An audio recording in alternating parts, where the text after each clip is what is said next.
지금부터 2020년 3월 4일 수요일 정예배 하나님께서 하시겠습니다. 다 같이 묵도하시겠습니다.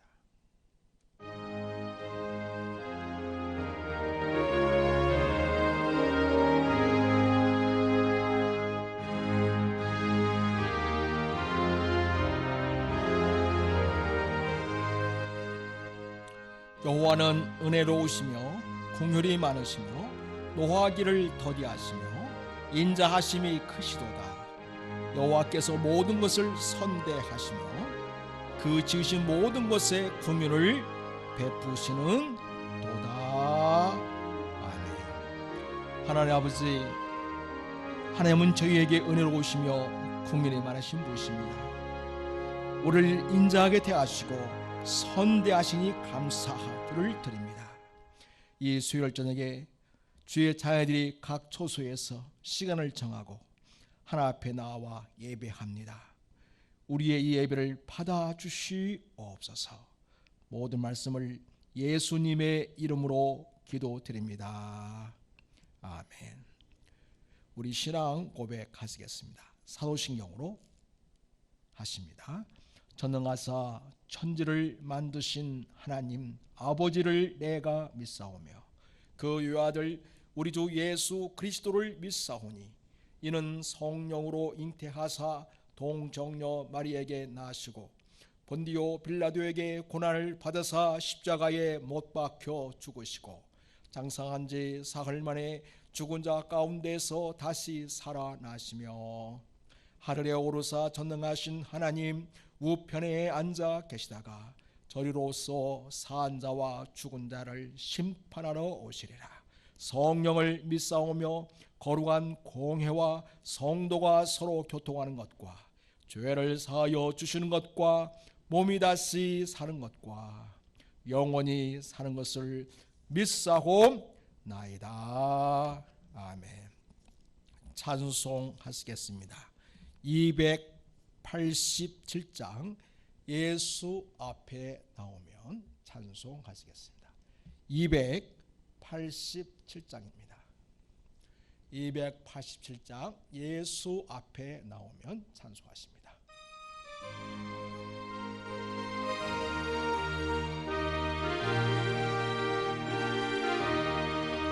예수 앞에 사람 받으며 주의 품에 안겨서 편히 쉬리라. 우리 주만 믿으며 모두 구원 얻으며 영생 복락 열리고 확실히 예수 앞에 나와서 은총을 받으며 마음의 기쁨 넘치어 감사하리라. 우리 주만 믿으며 모두 구원 얻으며 영생 복락 확실히 받겠네. 예수가 앞에 설 때에 흰 옷을 입으며 밝고 빛난 내 집에 길이 살리라. 우리 주만 믿으며 모두 구원 얻으며 영생 복락 열리고 확실히 받겠네. 아멘. 다 같이 기도하겠습니다. 하나님 아버지, 제가 수요 예배로 하나님 앞에 나아갑니다. 지금은 코로나 때문에 성도들이 같이 모여서 예배하지 못함을 안타깝게 생각합니다. 하나님 아버지, 속히 이 나라에 코로나가 종식되게 해 주시옵시고, 주님, 무엇보다도 코로나에 감염되어서 치료 중인 자들을 깨끗하게 고쳐주시기 원합니다. 또한 이 코로나를 대처하기 위하여 애쓰시는 많은 분들이 있습니다. 간호사님들과 또 의사 선생님들, 또 여러 종사들이 있습니다. 또 우리 공적기관에 많은 분들이 수고하며 헌신하고 있습니다. 그들의 노고를 주께서 귀히 여겨주시고 한없는 위로와 평강과 능력을 덧입혀 주셔서 이 사태를 잘 감당하며 또한 성공적인 코로나 종식을 이룰 수 있도록 주님 저희 모두에게 은혜를 주시기 원합니다.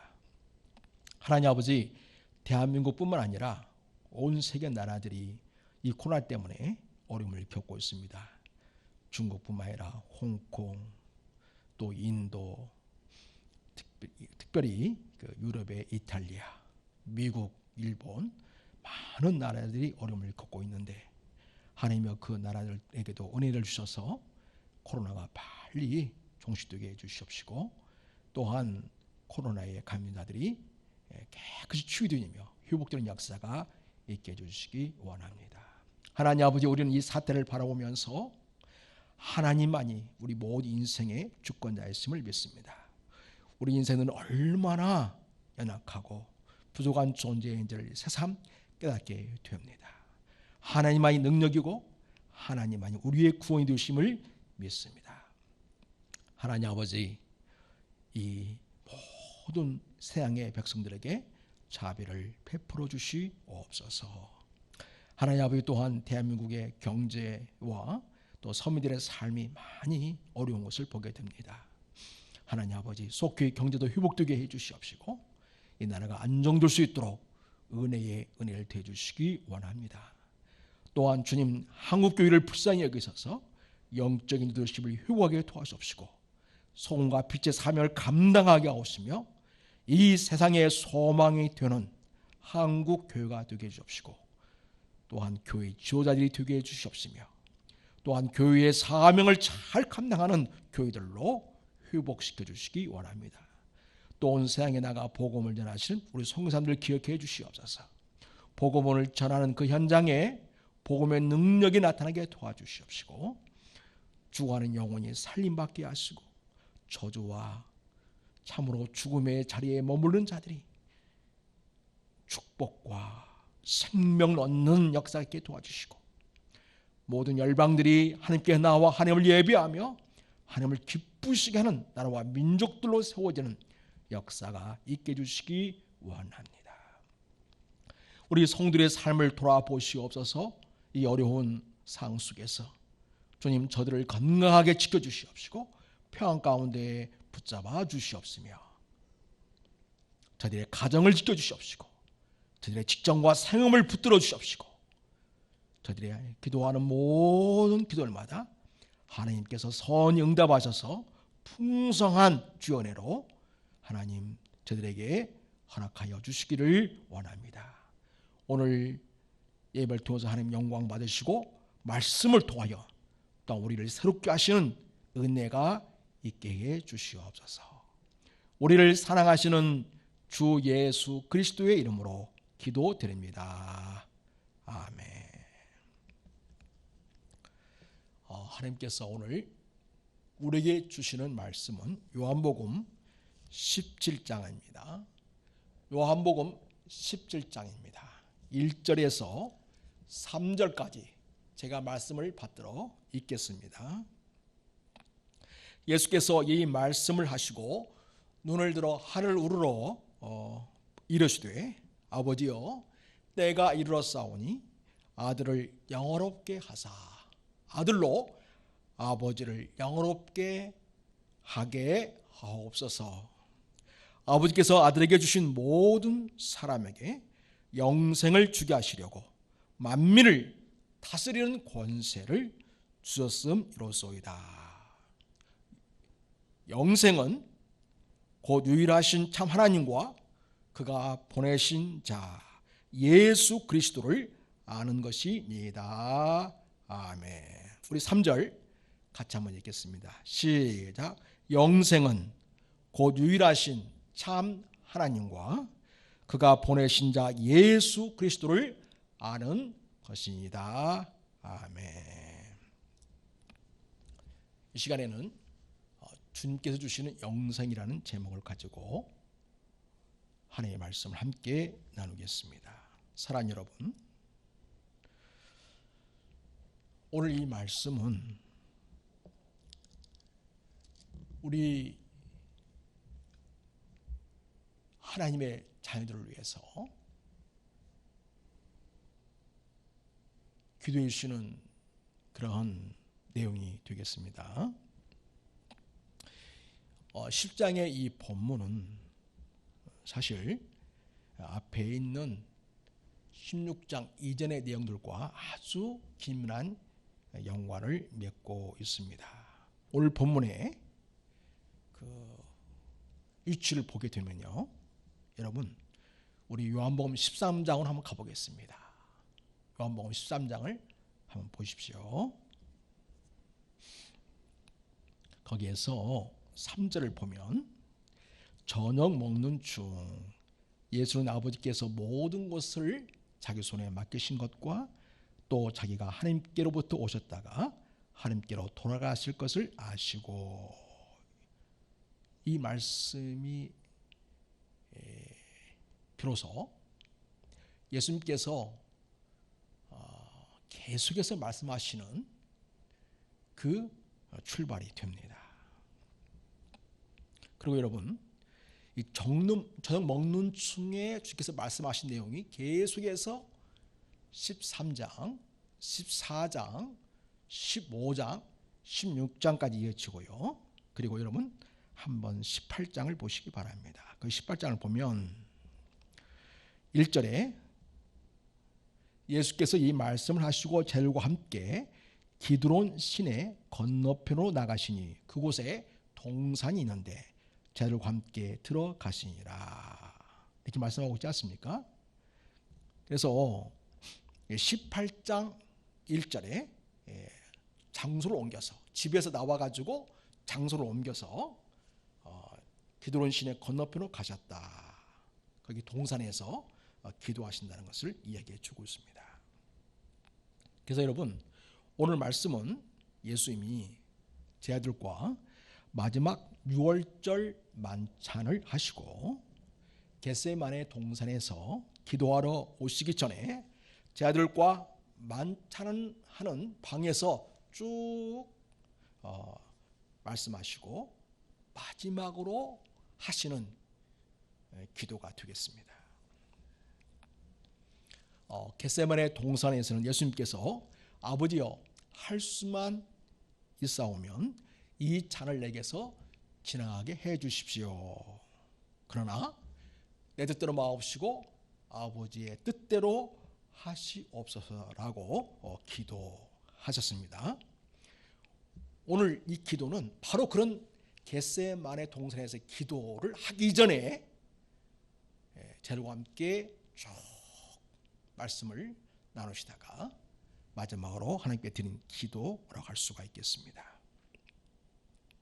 여러분, 오늘 이 말씀을 가리켜서, 이 말씀은 예수님과 6월절 만찬을 하는 마지막 순서로 기도를 하게 되는데, 이 기도를 가리켜서 일명 뭐라고 하냐면 예수님의 대제사장적 기도다, 이렇게 말합니다.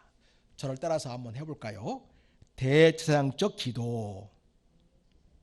예, 그렇습니다. 그러니까 이 기도는 예수님이 십자가에서 죽기 전에 우리를 하나님께 맡겨드리면서 드리는 내용입니다. 그러니까 이 기도는 주님의 유언과도 같은 부탁으로 하나님께 올려드린 기도이면서 동시에 그 기도를 듣고 있는 제자들에게는 유언과도 같은 의미가 있는 그런 기도라고 할 수가 있겠습니다. 여러분, 올 17장 한번 1절을 보십시오. 거기 1절을 보면 어떤 말씀을 시작하고 있습니까? 예수께서 이 말씀을 하시고 눈을 들어 하늘 우러러 이르시되, 눈을 들어 하늘 우러러 이르시되, 이 말은 이제 기도를 시작하는 걸 말하죠. 그 전에 예수께서 이 말씀을 하시고라는 부분 있지 않습니까? 그리고 이 말씀을 하시고, 이 말씀은 어떤 내용이냐면 제가 말씀드린 대로 13장에서 제자들과 마지막 만찬하면서 말씀을 하시지 않습니까? 그리고 계속해서 14장, 15장, 16장까지 계속 주님의 말씀이 진행이 됩니다. 그래서 여러분 13장에서 15장까지 이르는 16장까지 이르는 계속되는 이 말씀을 가르쳐서 뭐라고 하냐면 바로 고별 설교라고 합니다. 예수님의 고별 설교, 이별 설교인 거죠. 따라서 한번 해보겠습니다. 저를 따라서 고별 설교. 고별 설교.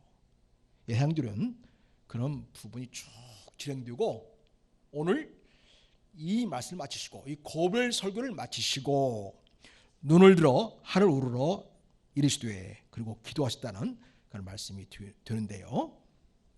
자, 그러면 우리가 오늘 이 본문 이해할 수 있기 위해서는 앞에 있는 주께서 쭉 말씀하신 고별 설교 내용이 어떤 것이 좀 알아야 본문이 좀 더 우리에게 가까이 다가오게 될 것입니다. 그래서 여러분 저랑 같이 한번 잠깐 고별 설교의 내용들이 어떤 것인지 한번 보도록 하겠습니다.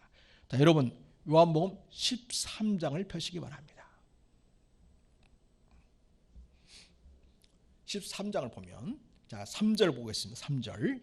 저녁 먹는 중 예수는 아버지께서 모든 것을 자기 손에 맡기신 것과 또 자기가 하나님께로부터 오셨다가 하나님께로 돌아가실 것을 아시고, 그래서 6월절 마지막 만찬에서의 주님의 생각은 지금 바로 무엇이냐면 십자가에서 죽게 되실 것을 아시고 하시는 말씀이다 하는 것을 우리가 여기서 확인할 수 있겠습니다. 그리고 4절을 보면은 저녁 잡수던 자리에서 일어나 겉옷을 벗고 수건을 가져다가 허리에 두르시고 이에 대야에 물을 떠서 제자들의 발을 씻으시고 그 두르신 수건으로 닦기를 시작했다 하시면서 제자들의 발을 씻어주었다는 그런 내용이 나오고 있습니다. 이렇게 제자들을 섬기는 모습을 참 마지막 만찬에서 보여주시고 있고요. 또 14절을 보면 내가 주와 또는 선생이 되어 너희 발을 씻었으니 너희도 서로 발을 씻어주는 것이 옳다. 내가 너에게 행한 것 같이 너희도 행하려고 본을 보였다. 이렇게 말씀하신 것을 보게 됩니다. 예수님 떠난 이후에 제자들이 어떤 관계를 맺으며 함께 사역을 이룰 것인가를 그 관계에 대해서 얘기해 주고 있습니다.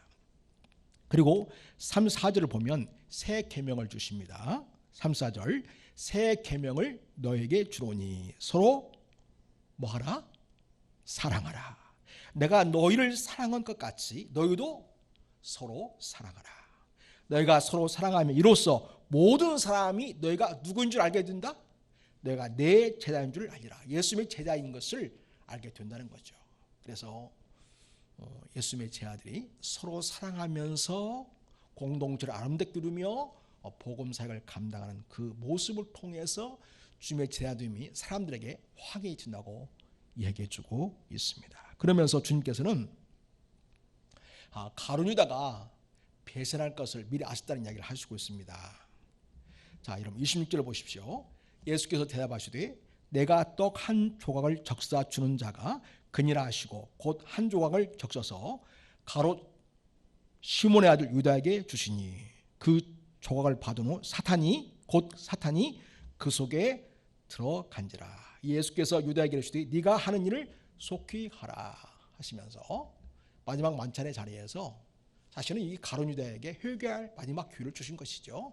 그러나 가룟 유다는 자기 욕심이 이미 차 있기 때문에 그런 주님의 말씀을 귀담아 듣지 않고 밖으로 나가는 것을 보게 됩니다. 사탄이 그 속에 들어갔다. 그리고 예수님을 배신하는 일을 이제 진행하는 것을 보게 됩니다. 자, 그리고 여러분 13장을 보면 36절 이하에서 베드로가 예수님을 앞으로 부인할 것도 미리 예고해 주고 있습니다. 예수님이 이렇게 말씀하시죠. 내가 가는 곳에 네가 지금은 따라올 수 없으나 후에는 따라오리라 하셨죠. 30절 보면 베드로가 이르되 주여 내가 지금은 어찌하여 따라갈 수 없나이까 주를 위하여 내 목숨을 버리겠나이다 이렇게 말하죠. 38절에 13장 38절에 예수께서 대답하시되 네가 나를 위하여 네 목숨을 버리겠느냐 내가 진실로 내게 이르노니 닭 울기 전에 네가 3번 나를 부인하리라 하시면서 베드로가 예수를 부인하고 닭이 울게 될 것을 미리 예고하시는 장면을 볼 수 있겠습니다. 자, 그리고 여러분 14장에 가면 우리 예수님께서 이제 한나라로 가실 것을 예고하시고 대신에 성령을 보내신다고 말씀하고 있습니다. 요한복음 14장을 보시겠습니다. 1절 우리 같이 읽겠습니다. 너희는 마음에 근심하지 말라. 하나님을 믿으니 또 나를 믿으라. 그 다음에 2절 내 아버지 집에 거할 곳이 많도다. 그렇지 않으면 너희에게 일렀으리라. 내가 너희를 위하여 거처를 예배하러 가노니. 3절에 가서 너희를 위하여 거처를 예배하면 내가 다시 와서 너희를 내게로 영접하여 나 있는 곳에 너희도 있게 하겠다 이렇게 말씀하시면서 자 26절 보세요. 보혜사 곧 아버지께서 내 이름으로 보내실 성령 그가 너에게 모든 것을 가르치고 내가 너에게 말한 모든 것을 생각나게 하리라. 평안을 너에게 끼치노니 곧 나의 평안을 너희에게 주노라. 내가 너희에게 주는 것은 세상이 주는 것과 같지 아니하니라. 너희는 마음에 근심하지도 말고 두려워하지도 말아라 하시면서 이제 예수님께서 십자가에 죽으시고 부활하신 다음에 하늘로 올라가시게 되실 터인데 제 아들이 근심하지 말고 두려워하지 말고 주님이 보내실 성령을 의지하면서 그가 가르쳐 주시고 모든 것을 생나게 하시는 그 인도하심을 따를 것을 말씀해 주고 있습니다. 자, 요한복음 15장을 봅니다. 요한복음 15장에서는 예수님께서 당신은 우리의 참 포도나무이시고 그러니까 예수님께 꼭 붙어 있어야 된다. 예수님께 안에 거해야 된다는 말씀을 주시고 있습니다.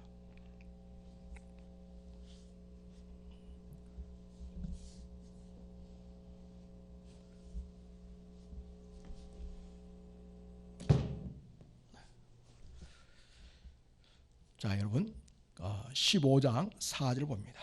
네 안에 거하라. 나도 너희 안에 거하리라. 가지가 포도나무에 붙어 있지 아니하면 스스로 열매를 맺을 수 없음 같이 너희도 내 안에 있지 아니하면 그러하리라. 5절에 나는 포도나무여 너희는 가지라. 그가 내 안에 내가 그 안에 거하면 사람이 열매를 많이 맺나니 나를 떠나서는 너희가 아무것도 할 수 없음이라. 이렇게 말씀을 해 주셨습니다. 그러면서 18절 이하에서는 이 제 아들이 세상으로부터 예수님 믿는 것 때문에 예수님을 따르는 것 때문에 미움을 받을 것을 예고해 주고 있습니다. 세상이 너희를 미워하면 너희보다 먼저 나를 미워한 줄을 알아라. 19절에 너희가 세상에 속하였으면 세상이 자기의 것을 사랑할 것이나 너희는 어디에 속한 자가 아니다? 세상에 속한 자가 아니다. 도리어 내가 너희를 세상에서 택했기 때문에 세상이 너희를 미워할 것이다. 이렇게 말씀하십니다. 그러면서 26절에서는 재차 성령 보내실 것을 강조하십니다. 내가 아버지께로부터 너에게 보낼 보혜사 곧 아버지께로부터 나오시는 진리의 성령이 오실 때에 그가 나를 증언하실 것이다.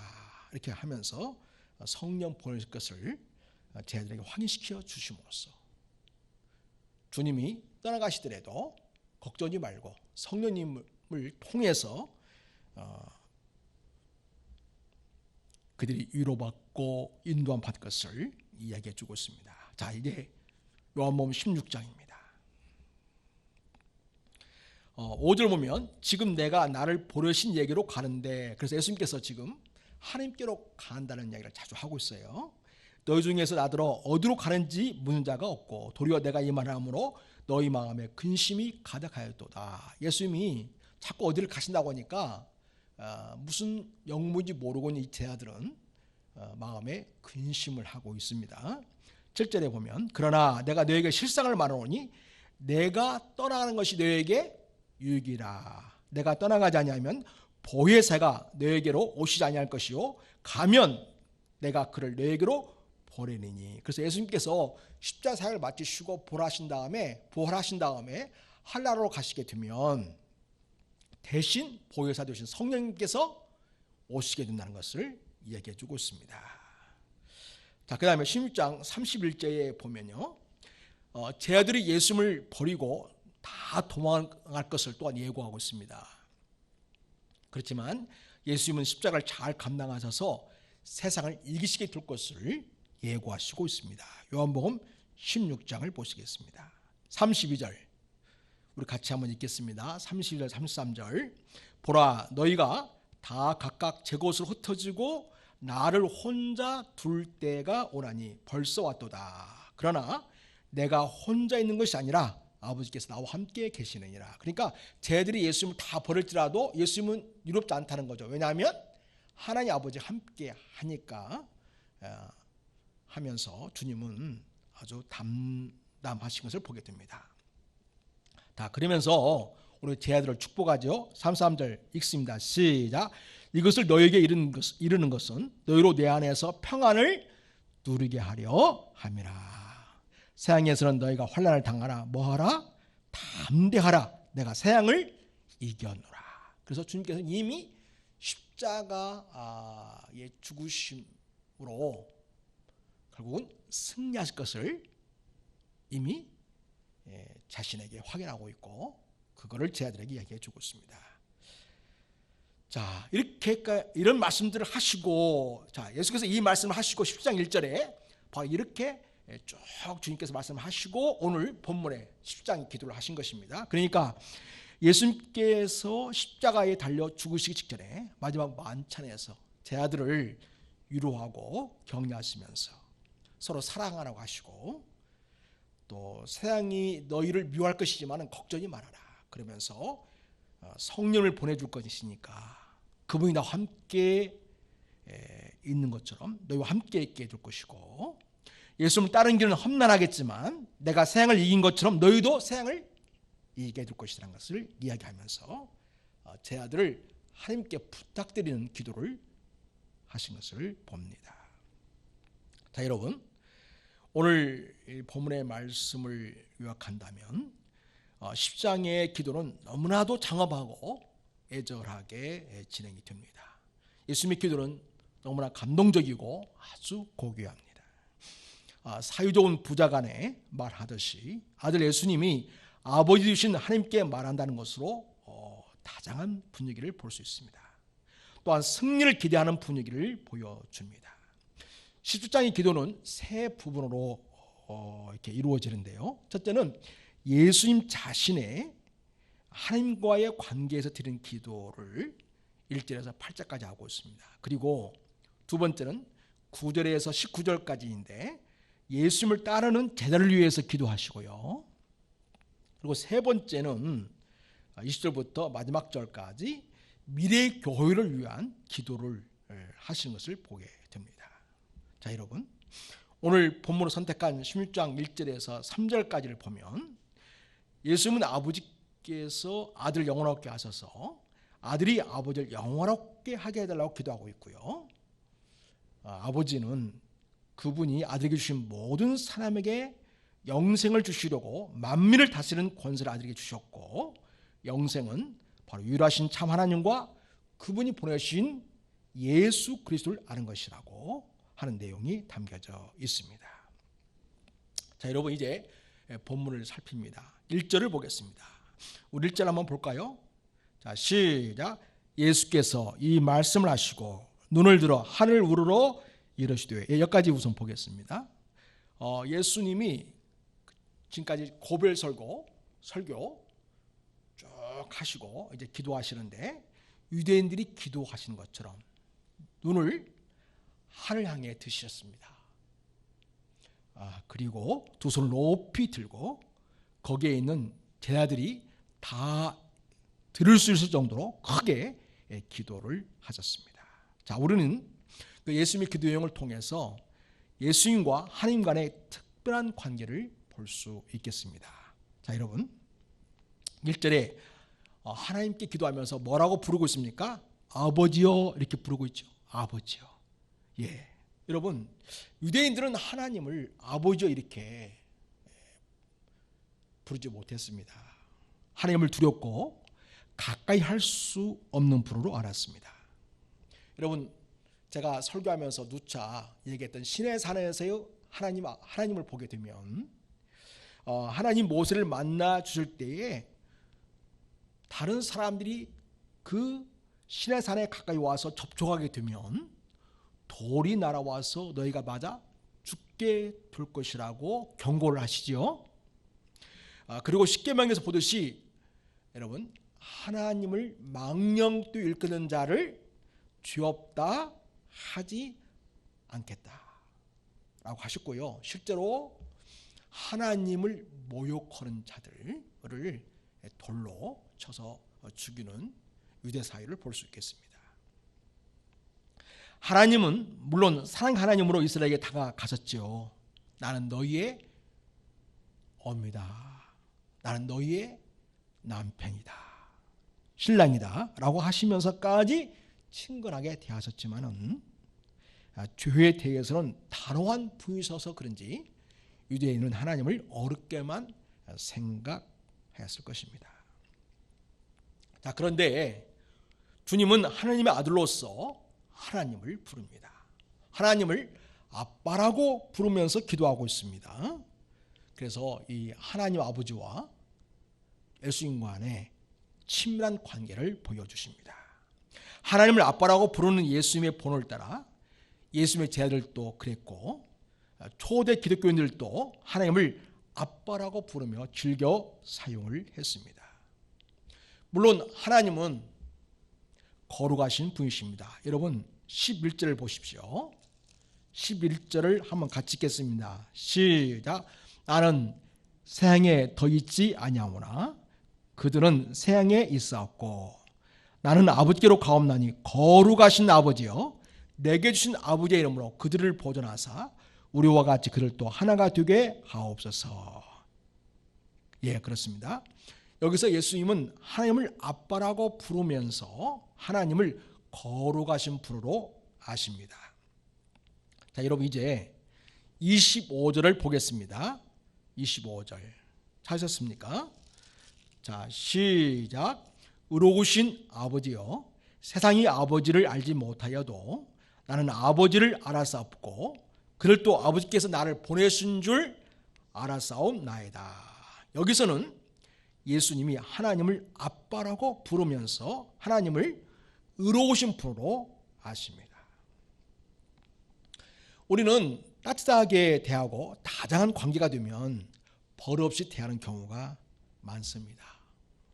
예수님은 하나님을 한없이 다정하게 가깝게 대하면서도 하나님을 거룩하신 분으로 또 의로우신 분으로 아시고 그분의 아들로서 사셨습니다. 우리가 하나님을 아빠라고 부르면서 더 친근히 대할 수 있기를 바랍니다. 그러면서도 하나님을 거룩하신 분, 의로우신 하나님이심을 잊지 말고 하나님을 하나님으로, 하나님을 하나님 되게 대하는 우리들이 되기를 바랍니다. 우리도 예수님처럼 하나님을 친밀하게 부르며 기도하는 우리가 되기를 바랍니다. 자, 그 다음에 여러분 17장 1절에 아버지와 다음에 때가 이르러 싸우니 아들을 영원롭게 하사 아버지를 영원롭게 하옵소서 이렇게 예수님은 기도하고 있습니다. 자, 때가 이르러 싸우니 이 말은 바로 예수님이 십자가에 죽으실 때가 되었다는 말입니다. 그런데 주님은 그 때를 영원롭게 되는 때라고 말합니다. 즉 영광의 때입니다. 주님이 영원롭게 되길 바라는 때는 바로 예수님이 십자가에서 죽으시는 때입니다. 당시의 십자가는 수치와 모면의 상징이었습니다. 그런데 주님은 십자가에 달리시는 것을 영화롭게 되는 것이다, 즉 영광으로 생각하셨습니다. 그리고 기도를 아들을 영화롭게 해달라고 하십니다.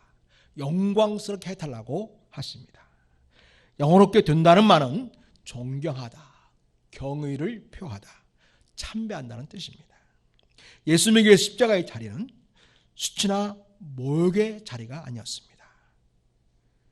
오히려 존경과 또 경의와 찬미가 이루어지는 그러한 자리, 영화롭게 되는 자리, 영광스럽게 되는 자리로 이해를 하셨습니다. 또한 예수님은 아들을 영화롭게 하사 아버지를 영화롭게 하옵소서 이렇게 기도를 합니다. 주님이 십자가에 달려 죽으심이 하나님 아버지를 영화롭게 하는 자리라는 것입니다. 또 그렇게 되게 해달라고 기도하십니다. 예수님이 십자가에 달리시는 것은 하나님 아버지의 뜻이었습니다. 그래서 예수님 십자가에 달려 죽으시는 것은 하나님께 대한 순종입니다. 예수님이 십자가에 달려 죽으심을 통해 우리의 모든 죄값을 대신 치러주시고 우리를 죄와 사망에서 건지시는 것이 하나님의 뜻이었고 예수님이 그 뜻에 순종하셨습니다. 예수님은 죽음에 이르기까지 순종을 통해 하나님이 영원하게 되기를, 그래서 주님이 하나님이 영광을 받으시기를 원하셨습니다. 그것이 주님이 하신 기도였습니다. 주님은 자기를 영원하게 되기를 바라는 것이 이기적인 목적으로 하는 기도가 아니었습니다. 바로 하나님께 영광이길 바라는 순종이요 자기 희생이길 바라는 마음이셨던 것입니다. 사랑하는 성도 여러분, 우리 주님께서는 주님께 대한 순종을 통해서, 즉 십자가의 죽으심을 통해서 우리 주님이 영광스럽게 되고 그렇게 함으로써 우리 하나님이 영광을 받으시는 일이 되기를 바라셨습니다. 우리가 사는 인생의 목적이 무엇입니까? 하나님을 영원롭게 하고 영원토록 그분을 즐거워하는 것입니다. 그런데 하나님의 말씀에 순종을 하지 않고 내가 영원롭게 되기만을 바라는 일이 얼마나 많은지요. 하나님께 영광이 되기보다는 나의 영광이 되길 바라는 마음으로 복을 구하고 잘 되기를 바라는 일이 얼마나 많습니까? 그리고 주님이 기도 응답하시고 복을 주셔서 뭔가를 이루어 주실 때 하나님께 나아가 더욱 충성되고 착한 하나님의 자녀로 살기보다는 오히려 세상의 것을 더 많이 갖기 위해서 세상으로 나가 버린 일이 얼마나 많은지요. 성도 여러분, 주님처럼 내가 희생하고 내가 주님께 순종함으로써 하나님의 이름이 높임을 받고 하나님의 이름이 거룩히 여김을 받게 하는 자녀로 살아내시기를 축복합니다. 또한 예수님은 만민을 다스리는 분으로 모든 사람에게 영생을 주게 하시는 분이심을 하나님 앞에서 확인하며 기도를 드리고 있습니다. 2절입니다. 우리 같이 읽겠습니다.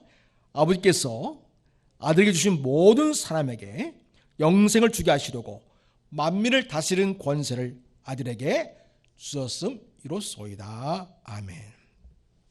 예수님은 만민을 다스리는 권세를 하나님께로부터 받으셨습니다. 그런데 그 권력을 가지고 이 생의 권력을 장악하고 사람들을 전쟁과 폭력과 억압으로 지배하는 데 사용하지 않으셨습니다. 온 생의 권력을 가신 예수님은 평화의 왕으로서 오히려 자기 목숨을 내어 주어서라도 모든 사람에게 영생을 주시기를 원하셨습니다. 하나님께서 자기에게 주신 모든 사람들을 영생을 얻게 하는 그 일에 당신이 그 권세를 사용하기를 원하셨습니다. 그것을 하나님 앞에서 확인하고 말씀을 올려드리면서 자신의 사명을 재확인하고 있습니다. 그래서 주님은 당시 기도하시면서 당신 사명을 재차 확인하고 하나님 앞에서 그 사명을 온전히 이루는 길로 나아가기를 원하셨습니다. 예수님은 하나님께 자에게 허락하신, 자기에게 주신 모든 사람에게 영생을 주는 것이 예수님 본인의 사명이고, 그것 때문에 십자가에 죽게 되는 것임을 기도하면서 확인하고 있습니다. 자, 세 번째로 여러분, 예수님 기도를 통해서 우리는 예수님이 주시는 영생은 바로 하나님과 예수님을 아는 것이다 라는 것을 우리가 확인할 수 있겠습니다. 여러분, 우리 3절을 같이 읽겠습니다. 시작. 영생은 곧 유일하신 참 하나님과 그가 보내신 자 예수 그리스도를 아는 것이니이다. 그렇습니다. 여러분, 영생이 무엇입니까? 우리가 보통 영생 그러면 영원히 사는 걸 생각하죠. 그런데 그 영원히 사는 것이 언제부터이고 어디서 산다고 여러분 이해하고 있습니까? 대개 사람들은 죽어서부터 영원히 사는 걸로 생각하죠. 또 여기가 아닌 천국에서, 죽어서 가는 천국에서 영생을 산다고 생각합니다. 그런데 본문은 그게 아니라는 것입니다. 자, 여러분, 제가 이전에도 여러 번 말씀드렸지만 영생은 바로 여기서 얻고 누리는 것입니다. 그리고 그것이 계속해서 하나님까지 이어지는 것을 말씀해 주시고 있습니다. 자, 여러분, 요한복음 3장에 15절을 보면 이런 그를 믿는 자마다 영생을 얻게 하려 하심이라고 말씀하고 있죠. 자, 요한복음 3장 16절 우리 암송하겠습니다. 시작.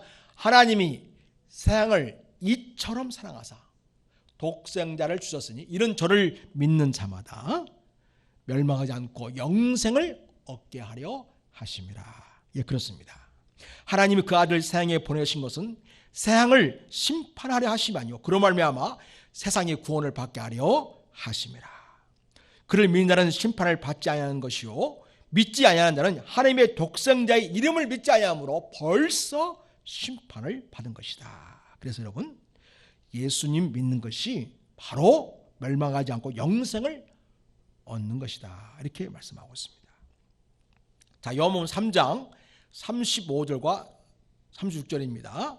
아버지께서 아들을 사랑하사 만물을 다 그의 손에 주셨으니 36절 같이 읽습니다. 아들을 믿는 자에게는 영생이 있고 무엇이 있고요?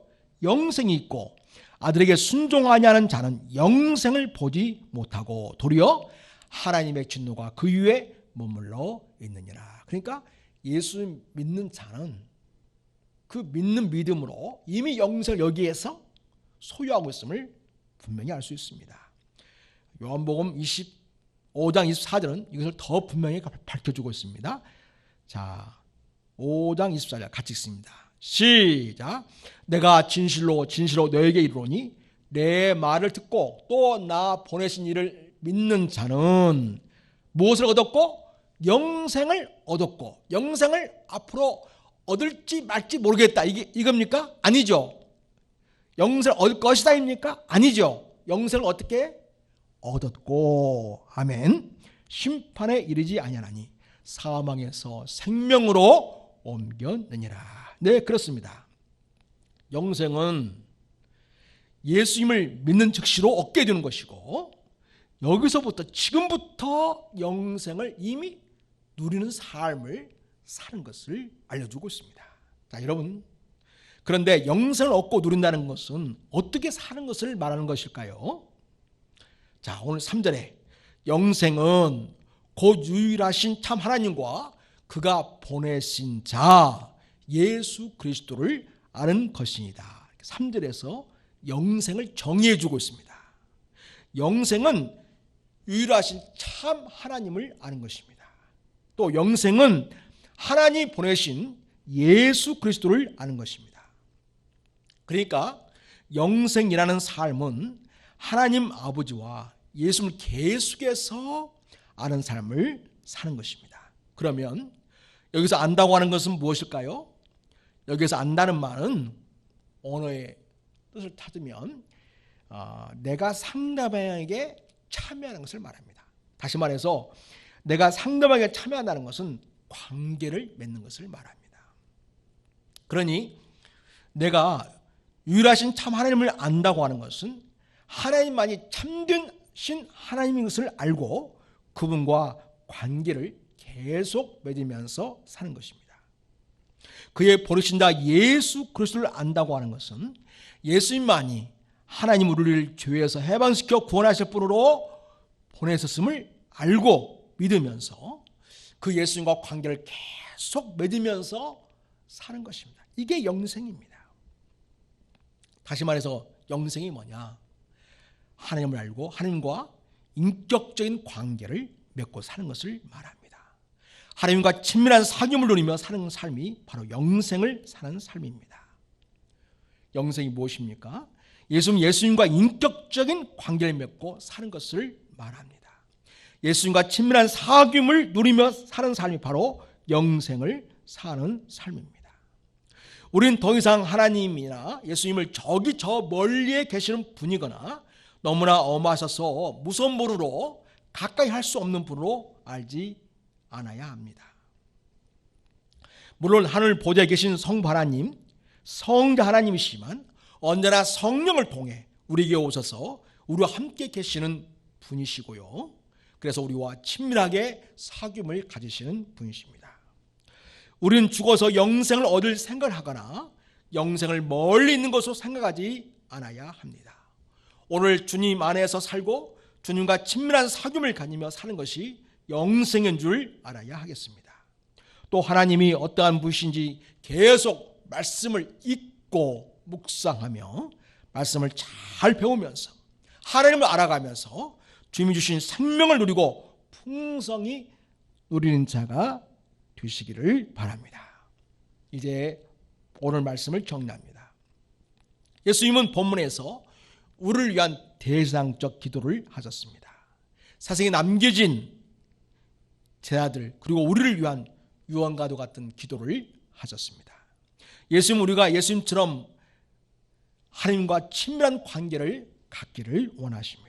그러니 우리는 예수님 우리를 위해 십자가의 고난을 영광으로 생각하셨고 그것이 하나님께 영광이 될 것을 기대하셨습니다. 그러니 우리도 예수님은 모든 고난을 하나님의 영광을 위해 기꺼이 감당하려고 했던 것처럼 우리도 우리 주님을 위해서라면 고난을 기꺼이 감당하고 하나님의 영광을 이루고자 하는 마음이 있어야 하겠습니다. 예수님은 모든 권세를 갖고 모든 사람에게 생명을 주시기를 바라셨습니다. 그러니 우리는 세상의 영혼들을 가슴에 품고 기도하면서 주님을 전해주어서 그들이 생명을 얻게 하는 일에 힘써야 하겠습니다. 또한 예수님은 우리가 하나님을 아는 것, 예수님을 아는 것이 영생이라는 것을 알려주셨습니다. 그러니 우리가 하나님을 믿는 것, 예수님을 계속 알아가는 삶이 우리 삶의 방향이 되어야 하겠습니다. 예수님을 안다, 하나님을 안다는 것은 그분들과 친밀한 관계를 누리는 것을 말합니다. 주님과 인격적인 사귐을 통해서 영생을 풍성히 누리는 자로 사시기를 축복합니다. 기도하겠습니다. 하나님 아버지, 우리 주님께서 우리를 위한 십자가의 죽으심을 앞두고 대상적 기도를 하셨습니다. 하나님 아버지, 주님은 당신의 죽으심의 그 길이 하나님께 영광이 되고 우리를 살리는 길임을 아셨습니다. 우리의 십자가에 죽으시는 것이 하나님의 뜻임을 알고 순종을 통해서 하나님이 영원롭게 주시기를 바라셨습니다. 그것이 당신의 영화로움이라고 이해를 했습니다. 하나님 아버지, 우리가 주님을 위해 사는 그것이 주님께 영광이 되기를 원합니다. 주님을 위해서 주님 때문에 받는 고난이 있다면 주님의 영광을 위한 일이고 하나님의 영광을 위하는 일임을 믿게 해주시기 원합니다. 하나님 아버지, 우리 주님께는 모든 삶을 통해서 우리에게 생명을 주시고자 했습니다. 아니 또 그리스도의 생명을 갖지 못하고 살아가는 수많은 영혼들이 있습니다. 우리의 가족들이 있습니다. 우리의 이웃들이 있습니다. 우리의 직장 동료가 있습니다. 하나님 아버지, 우리 사랑하는 성도들 간 속에 주님의 심장을 주셔서 주님과 함께 동행하면서 주님을 전하고 주님께 인도하는 삶을 삶으로 그들에게 예수의 생명, 영생을 그들이 소유하는 역사를 가져오도록 쓰임받기를 원하오니 주여 저들에게 믿음을 주시기 원합니다. 우리가 영생을 누리는 것은 하나님을 알고 예수님을 알고 지속적으로 친밀한 인격적 사귐을 누리면서 사는 것임을 알게 하시니 감사합니다. 하나님 아버지, 우리가 하나님을 기계적으로 무심하게 대하지 않게 하시고 날마다 말씀과 기도로 친밀하게 사귀며 하나님 안에서 풍성한 생명을 누리며 살아가는 그리스도로 살아가도록 도와주시옵소서. 성령이여 이러한 삶을 누릴 수 있도록 우리를 도와주시옵소서. 모든 말씀을 예수님의 이름으로 기도드립니다. 아멘. 찬송가 289장 하시겠습니다.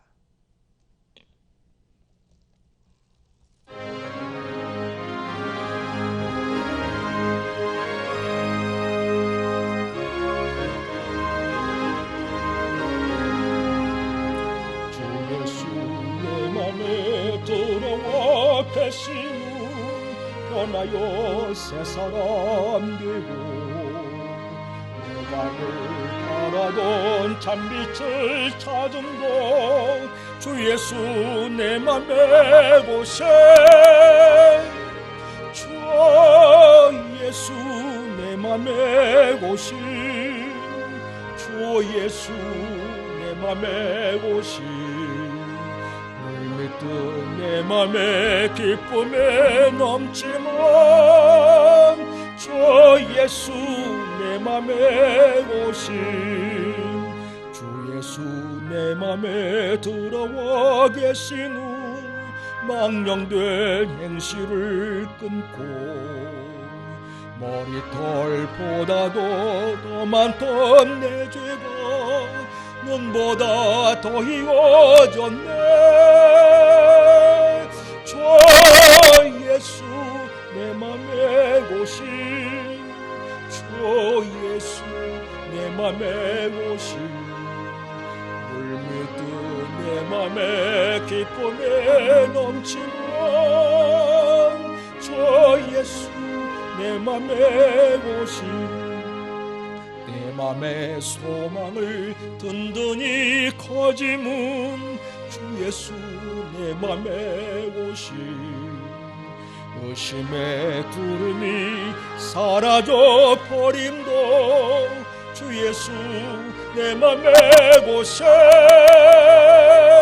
주 예수 내 맘에 오신 주 예수 내 맘에 오신 물밀듯 내 맘에 기쁨에 넘치는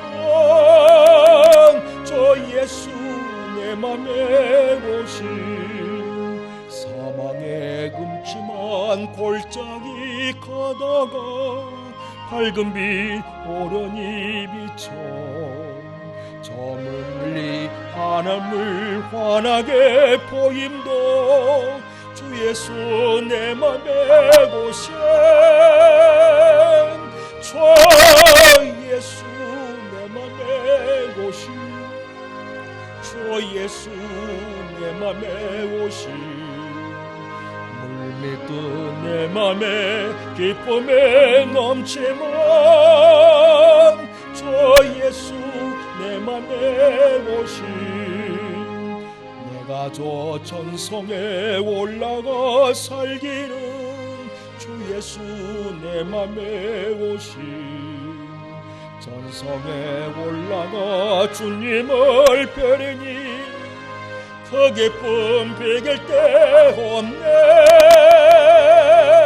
주 예수 내 맘에 오신 주 예수 내 맘에 오신 물밀듯 내 맘에 기쁨에 넘치면